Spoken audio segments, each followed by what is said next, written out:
This is Hidden Killers Week in Review. A look back at the most prolific stories of the week. This is the Hidden Killers podcast with Tony Brueski. Featuring author, psychologist, and daily contributor, Siobhan Scott. I know we touched on this a little bit last week of, does there need to be some more oversight on these sort of groups? I know we have freedom of religion, but at what point is it not religion? And it's just, it's abuse. It's mind control. What is that fine line there, and how do we define it? Yeah, it's a really hard question. There was a case in Los Angeles just a couple weeks ago, or no, San Jose area, California, where this religious group, people, I believe, from South America, who had these bizarre Pentecostal beliefs about casting out demons, and they killed a 3-year-old child in an exorcism. And it was the child and grandchild of the people involved in the exorcism. And, these horrendous things that happen, and they don't all get national news. Mm-hmm. But this kind of bizarre stuff is really dangerous. And whether it's people withholding medical care because of faith healing, and so they have, somebody die because they didn't get their insulin, a lot of those cases happen too. And it seems like we don't really have a way to do much intervening because of our freedom of religion and respect for everybody's beliefs until something awful has happened. Well, even, awful things happen, and then we go, they're nuts. But it's like, this is happening all over. I mean, if you start digging into these beliefs, especially when you get into some rural areas of the country all over, it doesn't matter what part of the country, get into rural areas, you're going to have some more kind of one-off beliefs or 10-off beliefs, because there's not a lot of anybody saying, this isn't the best of ideas. But why is that? I mean, how do people fall into stuff like this? And I get one thing, if you are brought up into it and you have no choice, it's basically you're brainwashing your kids.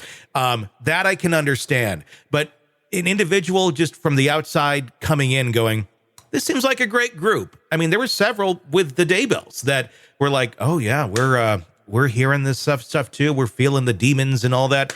And then they subscribe to the insane stuff that Chad was writing about. It seems like impossible to bring people into that, but I guess not. It's probably quite easy if you have the right type of mind that you're talking to. Yeah, it seems to me like people who have this predisposition to magical thinking and a lot of paranoia, so they tend to always be looking outward at, some kind of force that's out to get me or causing harm in my life. And so when something doesn't go well for me, it's not because it was just, the car broke down today and I had bad luck. It's like, no, Satan was doing this and Satan was out to get me. And so it's a very childish kind of way of looking at the world. But there are a lot of very childish people who think like this. And when you put, the devil involved in it, that's one of the things that you see over and over and over with these groups that get so dangerous is there's always this paranoid factor involving the devil or evil spirits. And it's just something that it seems to be kind of this cognitive lapse that some people are prone to. They're just not very good at thinking.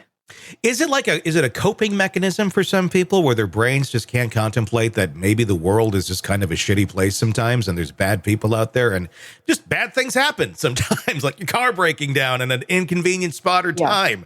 Like that just can happen. It's not the devil. And there's just bad people out there. They're not possessed. They're just maybe bad people. Right. Why is that such a hard thing to comprehend for some? And it's easier to comprehend it's the devil. It's evil spirits. That seems a little more difficult to grasp than just the reality of the situation. Yeah, for a normal thinking adult, somebody who can think with their logical mind, clearly this paranoid sense of there's always this force out to get me, or anytime something bad happens, it's the devil or Satan doing this to me or evil spirits. That's not the way normal adults think. Mm-hmm. But, I think that's one of the things that's most horrifying about these cases is how many people do not think logically and don't seem to be very well grounded in reality, that there can be this many of them out there seemingly functioning in society, but having these really bizarre beliefs. And how does one help anybody pull back from that? I mean, if you're like a family member and you have like a sibling or something that's really subscribed to this sort of stuff, and you know, like, this isn't healthy, this is almost getting dangerous. I mean, they're not easy to convince otherwise, especially when it comes and you add religion to the belief. I mean, is there ever a way to help, I guess, enlighten somebody like this is not all of that?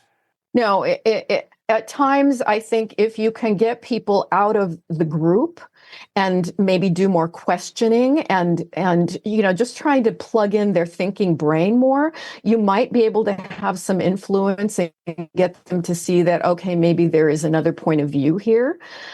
But it's truly difficult for some of them to ever shift them out of that. Mm-hmm. And they tend to be drawn to other like-minded people.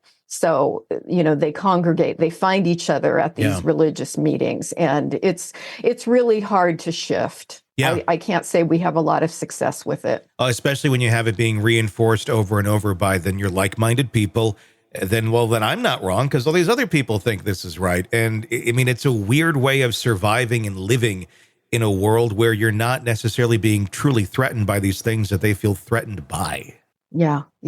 And I looked up, the other day, what was it? 70% of people believe that there's a literal Satan walking on the earth, That when you have this many people who are prone to believing things like that, it's kind of hard to go, how do we help people shift into something that's maybe a more reasonable way to look at the world?